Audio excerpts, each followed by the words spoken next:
एक गाउँमा एउटी गरिब बुढी आमा बस्थिन्। उहाँको कोही आफ्ना थिएनन्।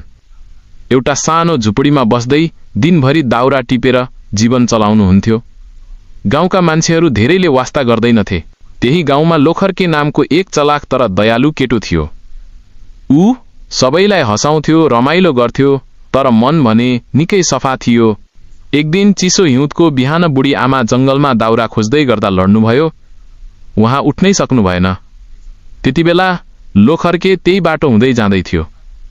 उसले तुरुन्तै बुढी आमालाई उठायो र भन्यो, आमा, अब तपाईँ एक्लै जंगल आउनु पर्दैन। त्यसपछि लोखर्केले हरेक दिन बुढी आमाका लागि दाउरा काटिदिन थाल्यो, खाना ल्याइदिन थाल्यो। बुढी आमा खुसी हुँदै भन्नुहुन्थ्यो, बाबु, तिमी मेरो आफ्नै छोरा जस्तै हौ। एक दिन गाउँमा ठूलो आँधी आयो। धेरै घरका छाना उडाए। बुढी आमाको सानो झुपडी पनि भत्कियो। गाउँलेहरू हेरेर मात्रै बसे, तर लोखर्केले सबैलाई बोलायो र भन्यो, हामीले आमाको घर बनाइदिनुपर्छ। सबैले मिलेर नयाँ घर बनाइदिए। बुढी आमाको आँखाबाट खुसीको आँसु झर्यो।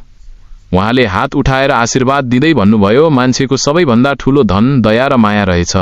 त्यस दिनदेखि गाउँका सबैले लोखर्केलाई सम्मान गर्न थाले।